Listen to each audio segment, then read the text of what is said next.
What's up, everybody? This is the Bingo Hero Network, and today's video I'm going to be doing, guys, I am going to do a review of Yashahime, Princess of Demon, Season 1, Episode 17. And the name of this episode is called Trap of the Two Pearls. And also, you can watch Yashahime, Princess of Demon, available now on Hulu, crunchyroll, and funimation.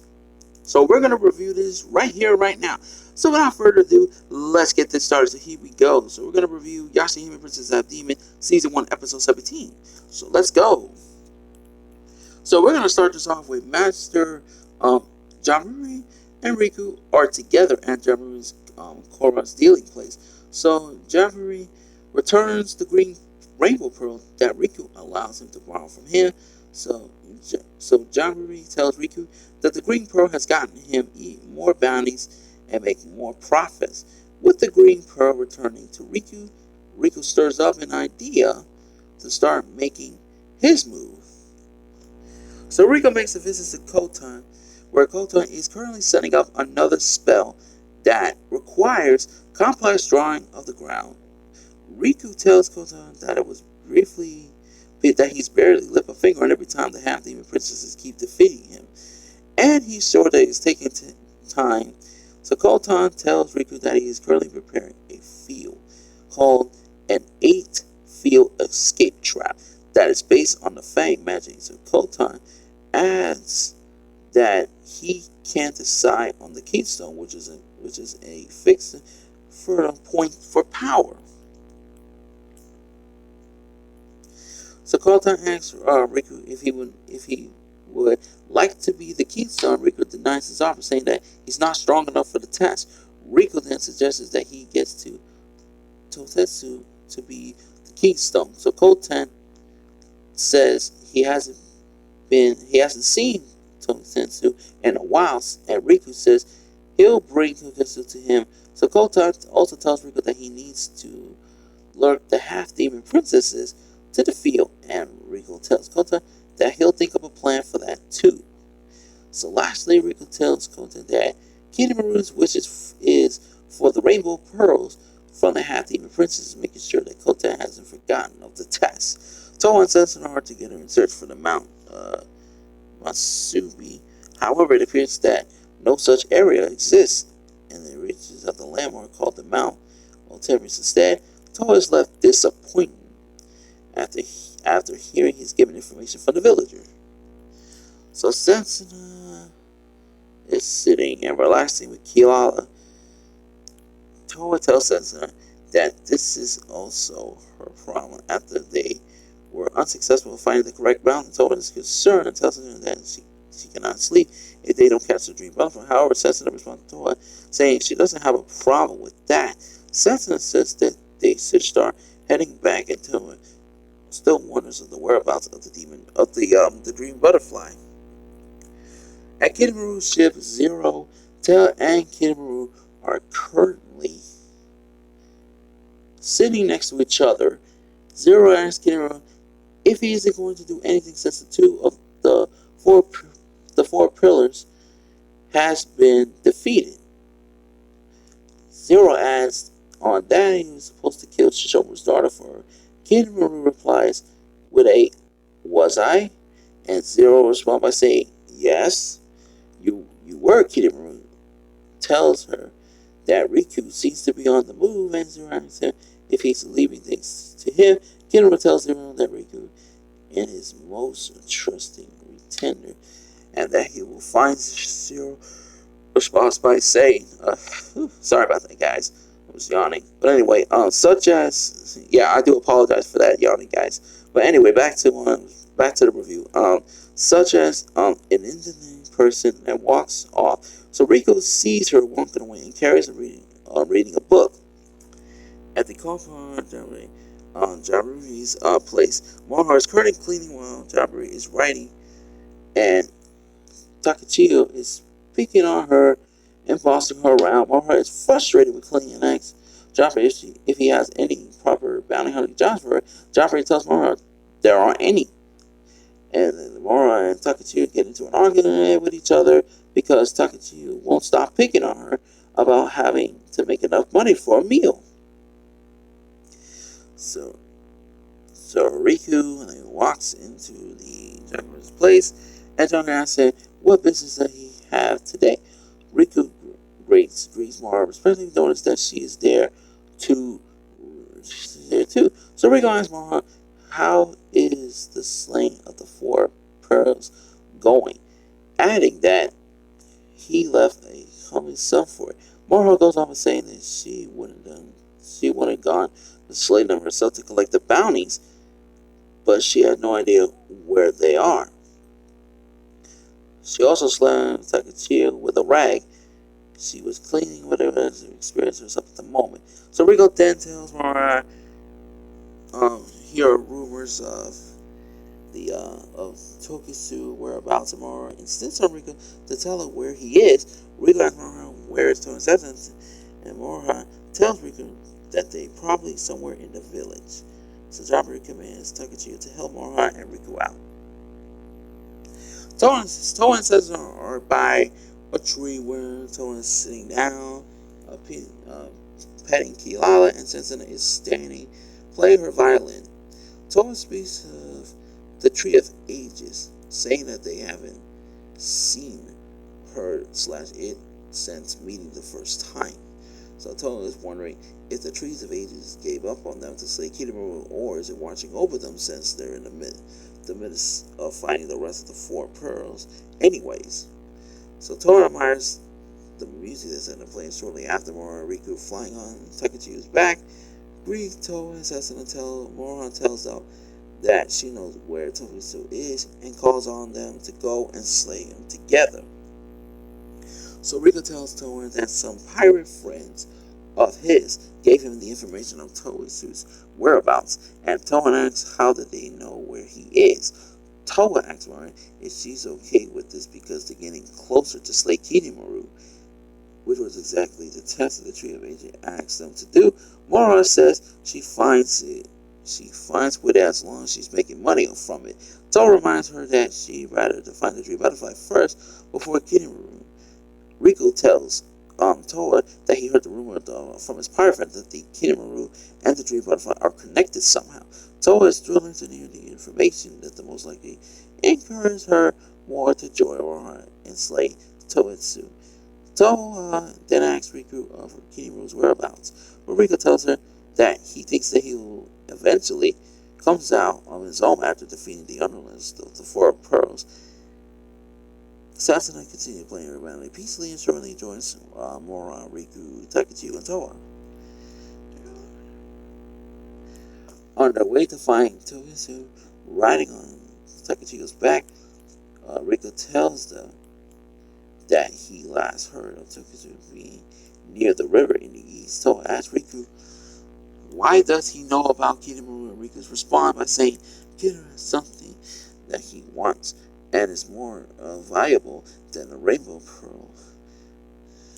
Mora asks Riku what kind of treasure it is, and Riku smiles at her, saying it'll be more fun to keep it as a surprise. When the girls, Riku and Takachio, finds a temple where the virtuous monk lives, they see people running out of the temple out of fear. The girl wonders that Toto is there to eat the monk that lives in the temple and tells Takachio to hurry. Inside the temple, Takachio holds the monk hostage, telling him he doesn't look tasty, but he'll still eat him. But his words continue to be contrary due to his intentionally whatever to eat the monk or not. So Toa and Sensei confronted Takachio with their weapons out, telling him to let go of the monk. So Toa asked, why should he let him go of the monk? And Toa sent to respond with different answers, with Toa going on a nicer way, explaining and why, and Sensei on a miracle responding that the monk continues to fear for his life. So Mora sneaks up behind Toitsu and signaling Toa to stay quiet. Toa sees Mora and nods. However, Toa noticed Toa's friend was experiencing Mora was behind him. So Mora jumps out and draws her blade to attack Toitsu, but Toitsu shoves her away and shortly after blows Setsuna Toa and the monk away with a strong blow of gust. So Riku continues to suspect the solution on the top of Takachi goes back. Toa intends to inflict damage on Toetsu with her sword, but Toetsu makes an escape, flying off. Moroha calls on Takachi so they can follow him. So Toetsu tells him, "Catch me if you can." As he flies off and the girls Riku and Togetsu follows right behind him. So Togetsu leads the monkey.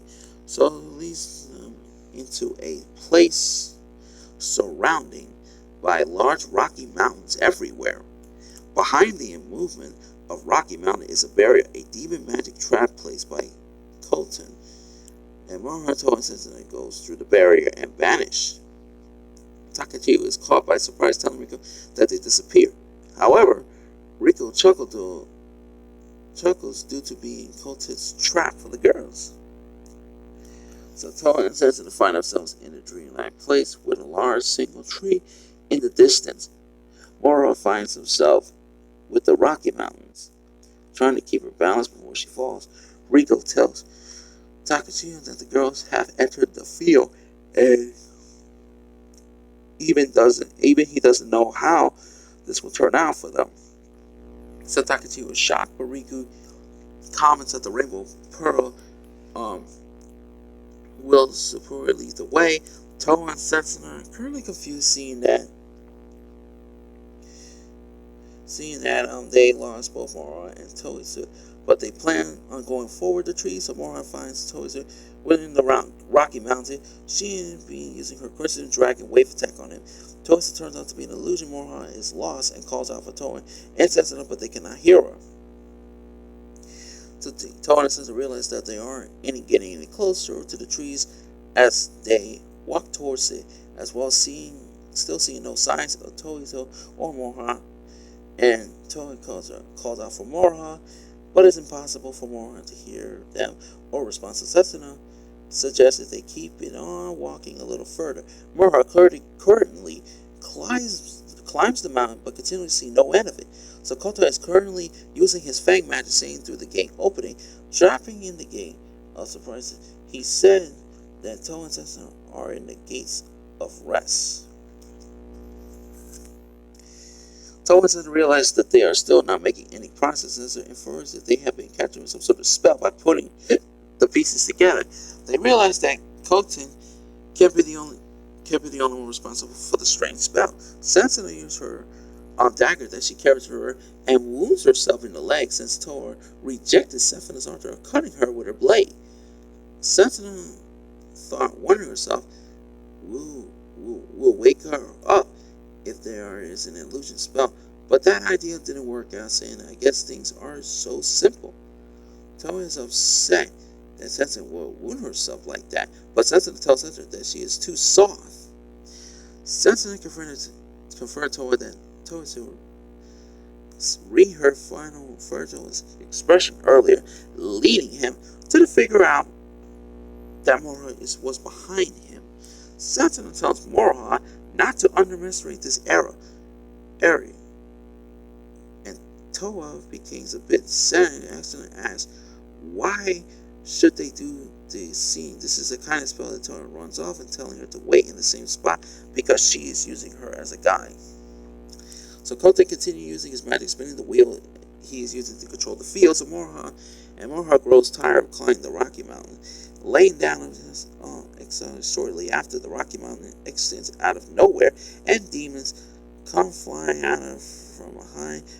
Moroha using her Kurikamangu to fight them off. However, upon impact, the demon that the spoon is right into rocks. Toa finds out in the gym that she is walking off on her own. The tree is suddenly in front of her and not behind her, leaving Toa in confusion. Toa calls out Setsuna. Cousin chuckles as he continues using the magic spell, saying, from the gates of the surprise to the gates of death, as he positions Toa. Toa tells herself to calm down and use her nose to send out Setsuna blood to find her. Setsuna hears Toa calling out.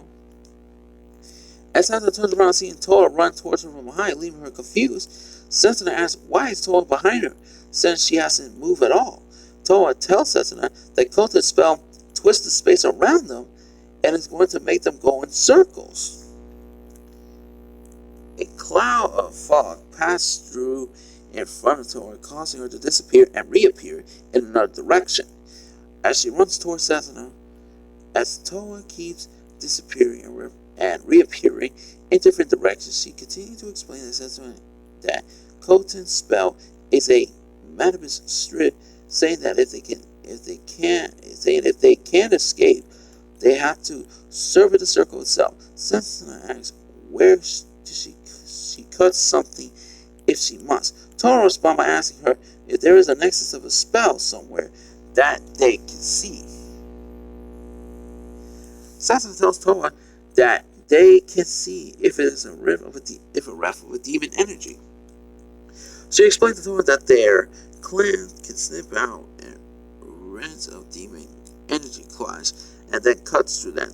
This reminds me of Inuyasha the Fire Act with the Dragon Skeleton Saiga technique, as well as back in the original series where Inuyasha first learned that the technique of the Wind Scar. Okay, so Setsuna intends to snip out of the rift of the clash of the demon energies. The energy of the Koten spell / magic begins to collide with each other, and Koten attempts to reclaim control over it. Toa and Setsuna catches the sense of Koten and the girls working together and collide with their blades together in the sky. So Koten's field begins to break out. The girls sees a sun wind and Koten in the air, and they both attack it together. So Toa utters a blue dragon attack and Setsuna cyclone burst attack. Break through the doors of wherein Koten was hiding himself and controlling the spell. So Toa and Setsuna face Koten, and the episode ends with Koten looking at them, saying, "How dare you, distasteful." And that's gonna be it and that is the conclusion of this review. So I hope you guys enjoy my review of Yashahime Princess Hot Demon Season 1, Episode 17. What do you guys think about this episode? Do you like it? Do you hate it? Let me know. So don't forget to like this video, share, subscribe, and post your comments in the comment section. We'll tell me what you think about Yashahime Princess Hot Demon Season 1, Episode 17. Do you like this episode? Do you hate it? Overall, I thought it was a decent episode. Pretty interesting. Like you see Koten using his, spell magic energy, and not to mention, Toa's trying to find the spell and stuff to break it and stuff. It's pretty interesting. It was a pretty interesting, unique episode. So I thought this episode was decent overall. So that's gonna be it for this video, guys. So this is Domingo Hero Network. All I can say is take care, have a good day, goodbye everyone, and Domingo Hero Network is signing out. Peace.